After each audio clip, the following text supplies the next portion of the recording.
Hi everyone. We're going to talk about the Samsung Fascinate today. I've been using it for a while. I did an unboxing if you've seen that.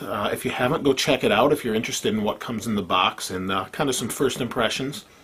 It has been a pretty decent phone, so I've used it for a while. Wanted to give you a real-world use case.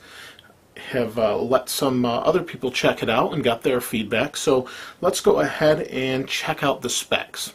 To help me out here, I have my iPad with some notes. It's a long spec list like most phones, but basically we've got EVDO Rev A, 1 gigahertz processor, 16 gig SD card, and we also have 2 gigs internal storage, and along with a 5 megapixel camera on the back that supports 720p video recording and has an LED flash here to go with it. It also has a 1500 milliamp battery in it that supports up to 7 hours talk time or up to 13 days of standby. And this phone, I can definitely say, gets some pretty good battery life from my use and others.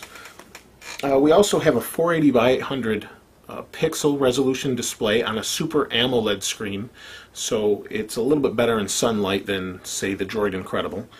We also have a 4-inch touchscreen as opposed to some other larger and smaller touchscreens on Android phones.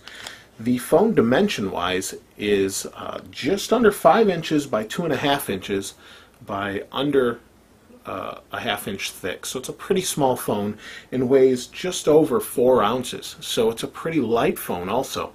So compared to, say, an iPhone, a Droid X, Incredible, it feels really light, and that's because of the plastic back on here.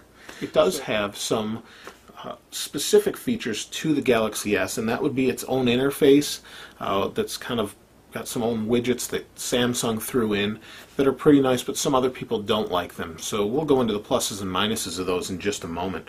Let's first talk about design though. And overall the phone is pretty nice. It's a nice shape. It feels good in the hand. It is plasticky because the back is plastic. This is a removable plastic cover, and I can show you that it comes off very easily. But it won't just fall off. You've got your battery, your micro SD slot there, and your camera. It has a 3.5 millimeter headphone jack on the top there. You've got your microphone on the bottom, and no physical buttons on this one, or no keyboard, physical keyboard, but you do have swipe as one of the options for your keyboard. Overall though, aesthetically the design is nice. You've got your volume rocker. Couple weird things with this is you have a USB on top. Not sure I'm crazy about that because I kind of would rather have them put the sleep wake button, which is on the side, up on the top. It just seems to make more sense after holding something like a Droid X, an iPhone. I mean, you name it. Most phones have the sleep wake on top, and you get used to hitting it, and when you put your finger there and you're used to that, it's going to feel awkward. If this is your first Android phone with like a sleep wake button or smartphone with sleep wake, it's going to feel completely natural to you to have it on the side. But just thought I'd bring that up if you're switching from another phone. It's just something to get used to, not necessarily a bad thing, but my preference would be to have it on top. So let's go into the UI a little bit and talk about what Samsung has done to differentiate their phone compared to some other Droid phones. Some people have actually commented on the other videos that I've made that they don't like the Samsung Fascinate and that it makes it too iPhone-like. They've added some round icons to go behind the application icons that you get with the normal Android phone. You have lots of different little UI tweaks and things that they've done within the phone to make it a little bit nicer or pleasant to look at experience. In the notification in the top of the phone, you actually get a drop-down that also includes your emails and things like any other Android phone, but you also get the option to have things such as Wi-Fi and Bluetooth within the phone right there at the top. And that makes for a really nice experience and easy access to simple options that you might use every day.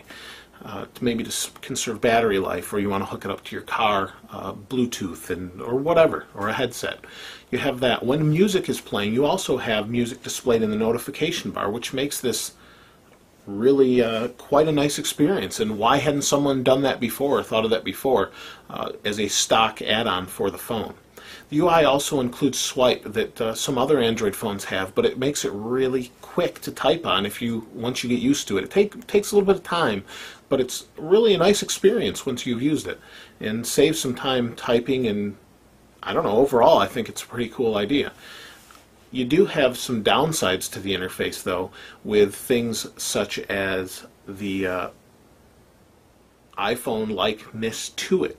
Some people are not crazy about the iPhone similarities in the phone, and feel that if you want those, go get an iPhone. Why would you put these in a Android phone? It's it's supposed to be different. Well, this may either be a good thing or a bad thing to you, but you may want to consider that when using it. A couple of bad things is, why the heck would you include Bing as the default search engine and only option within a Samsung phone that works on a Google platform? What are they thinking? I mean, really, it's really kind of an odd choice, and why they put it in there, I'm not sure why, but they did. The touchscreen on the phone is quite good, and it's better than some others. When you're browsing and you're doing pinch to zoom, it's quite responsive and works very well. And I think it's as good as any other phone I've used that has a touchscreen, any modern touchscreen phone. It responds very well. Overall, I think it's a great phone. I've actually had one of my brothers use it for a few days just to say, what do you think of the phone overall? And got some good response out of that. I've yet to hear anybody say they don't like the phone. That goes from anyone I've just said, here, check this phone out, or my brother, for instance, used it for a couple days and found it to be a great phone. Wants it back, but it's going back to Verizon, so can't really help him there. But I like to get a couple different opinions on the phone, and honestly, I have had the most positive response from the Fascinate that I have from any Android phone I've ever shown anybody. That includes the Droid X and the Droid 2 and all the different phones you've seen on this channel. So pretty positive experience. I don't think you're going to be disappointed if you go with this phone. But there are some cons to the phone as well. The first thing would be the Super AMOLED screen isn't the best in sunlight. It's very good, but it's still an AMOLED screen, so you're going to want to take that into consideration if you live in very sunny areas, maybe like Florida or California, that sort of thing.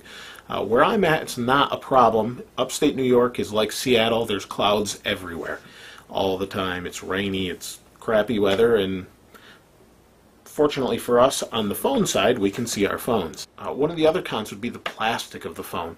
You're not going to have the metal to protect it like some other Droid phones have that may keep it safe over time from drops and things like that. Keep those internals intact for, as opposed to a thin plastic coat. Now, the plastic is replaceable if you did need to replace it or want to sell it later and it's heavily scratched or cracked, but still it may be something to take into consideration.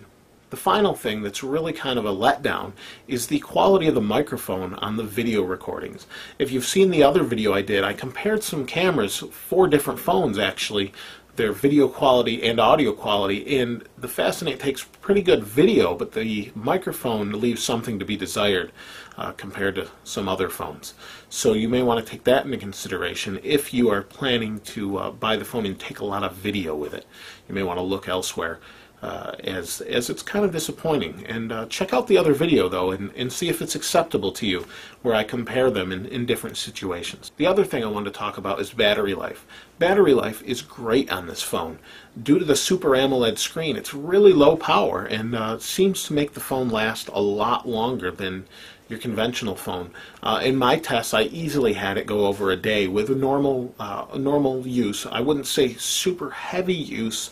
I'm not on it constantly, but I use it the same as I might use my iPhone, and I get the same battery life out of it, and then some.